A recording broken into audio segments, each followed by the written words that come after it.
Kabur aja dulu ada kampanye. Biarin lah, hashtag apa-apa, masa hashtag kita peduliin. Mau kabur aja lah, jangan balik lagi. Itu pernyataan jawaban yang sangat jahat. Speaker dari istana bicara macam-macam puji-puji, berhari-hari berminggu dalam 100 hari dibatalkan oleh public opinion anak muda Indonesia yang kabur dari Indonesia karena menganggap dia nggak ingin mati di sini, dan semua netizen mengatakan lu bener.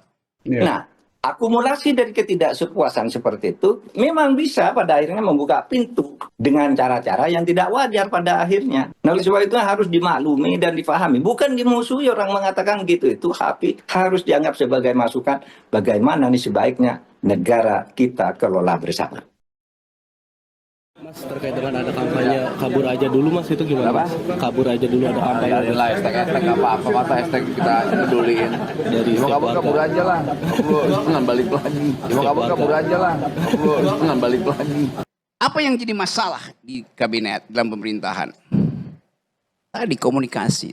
Kabur aja dulu itu ya harus dimaknai orang ingin mencari keadilan susah di dalam negeri. Jangan dijawab dengan mengatakan kabur, ya sudah kabur aja, sudah itu nggak usah kembali, ngapain lu gitu. Nah itu pernyataan jawaban yang sangat jahat. Karena saya anggap pertanyaan biasa aja, pengen nanya tagar, saya nggak ngerti tagar apa. Karena kan saya di Kementerian Tenaga Kerja kan lagi fokus kerja, nggak ngurusin tagar. Makanya saya bilang saya nggak ngurusin tagar, mau kabur aja, saya bilang jangan balik lagi ya, saya gituin. Tadi baru viral, ada seorang pemuda tinggal di mana, New York, Michigan, atau di Washington. Umur 33 tahun, dia udah berapa tahun di Amerika, jadi viral tuh.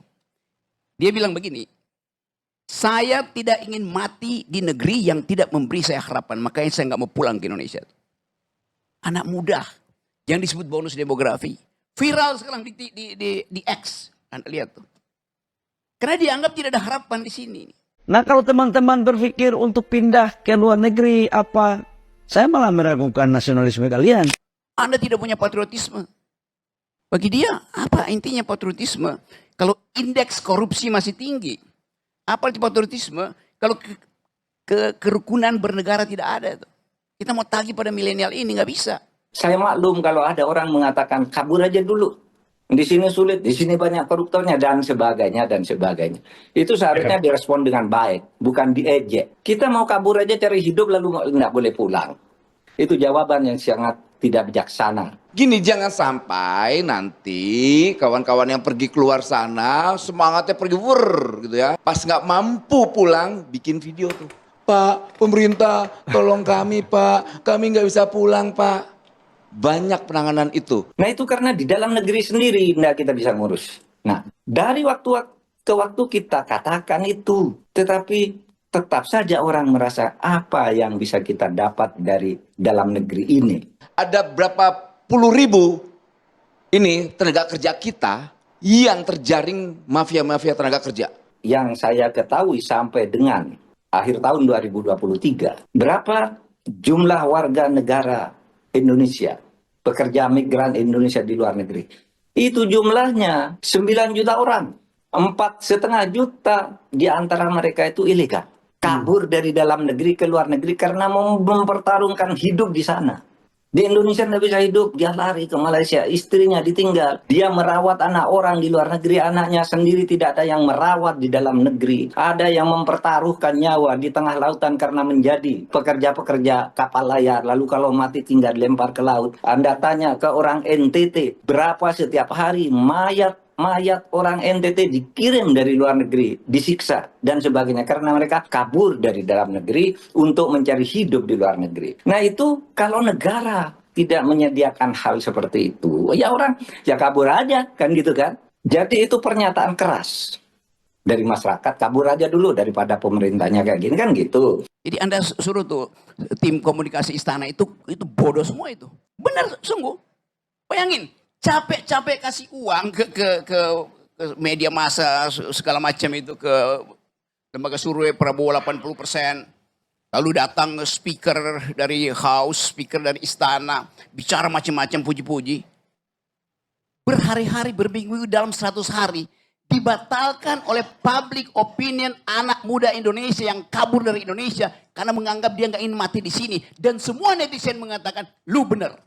Negara ini kan selalu untuk menjaga warga negaranya. Dan kita ini sedang membangun bagaimana lapangan pekerjaan itu ada. Nah, inilah tugas kita negara menyediakan lapangan pekerjaan untuk mereka. Makanya Pak Prabowo selalu menyampaikan, kita punya anggaran nanti, kita akan investasikan buat lapangan pekerjaan.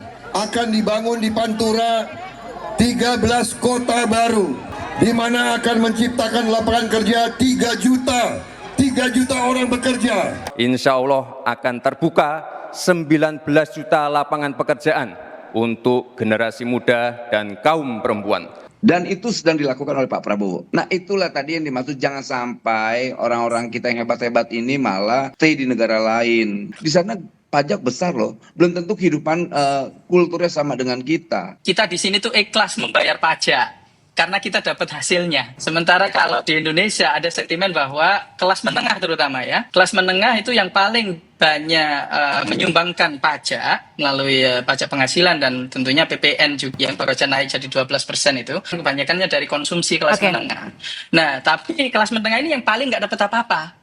Jadi banyak program seperti bantuan BLT dan makan bergizi gratis dan seterusnya itu kan tidak menyasar kelas menengah.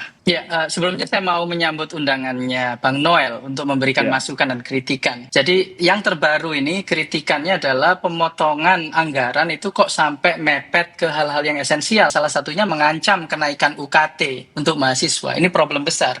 Kenapa? Karena saat ini partisipasi realitas sekarang pun belum dipotong nih anggaran. Partisipasi anak usia kuliah itu cuma 30% yang beneran kuliah. Jadi kurang dari sepertiga talenta kita itu berkuliah bahkan. Nah, yang sudah kuliah pun punya ijazah S1, D1, D2, D3 dan sebagainya, itu masih belum terserap lapangan kerja formal. Jadi yang paling perlu dibenahi di Indonesia itu sebetulnya lapangan kerja formal untuk yang berpendidikan tinggi. Ya, kalau boleh jujur, saya dapat beasiswa di Singapura dan kalau saya nggak dapat beasiswa itu, saya kemungkinan putus kuliah. Makanya ini saya concern besar dengan kenaikan UKT, resiko kenaikan UKT ini saya kritik tadi itu ya. Jadi Anda bisa bilang negara lain yang menyelamatkan pendidikan Anda dong ya? Iya, waktu itu belum ada LPDP juga gitu. Jadi saya juga agak concern kalau sampai LPDP dan beasiswa yang lain yang membantu talenta kita untuk maju ke tingkat global itu juga kena pemangkasan anggaran, itu sangat-sangat concerning sekali. Termasuk Olimpiade, saya dulu alumni Olimpiade Matematika dan tahun ini terancam tidak bisa berangkat loh. Adik-adik saya itu tidak bisa berangkat karena pendanaan untuk memberangkatkan tim Olimpiade Matematika, Fisika, Kimia, Komputer dan sebagainya itu dipangkat 90% kalau nggak salah pemangkasan. Ini tentunya menjadi catatan bagi pemerintah ya. Gini loh, Mas, negaranya dibangun dengan nasionalisme, rasa cinta kepada bangsa dan negara ini. Karena apa? Karena nasib, sejarah dan tujuan yang sama. Kita akan hidup bersama secara adil di negara ini. Kalau mau miskin, ayo miskin bersama, gitu. Agar apa? Bahwa kemiskinan itu bukan karena kejahatan dilakukan oleh pengusaha, tapi penguasa. Tetapi karena kita belum mampu menggunakan sumber daya alam. Nah, nasionalisme seperti itu bisa luntur, ya. Nasionalisme, rasa cinta kepada tanah air, menghormati pejabat, menghormati pemerintah itu bisa luntur secara pelan-pelan kalau ketidakadilan itu dibiarkan tumbuh. Kesewenang-wenangan dan arogansi kekuasaan terus tumbuh. Orang akan luntur. Untuk apa nasionalisme seperti ini? Saya kabur aja ke luar negeri. Atau kalau yang ekstrim seperti di Korea, dilawan, masuk penjara pemerintahnya. Seperti di mana itu Bangladesh, diusir pemerintahnya. Di Syria diusir, kan gitu.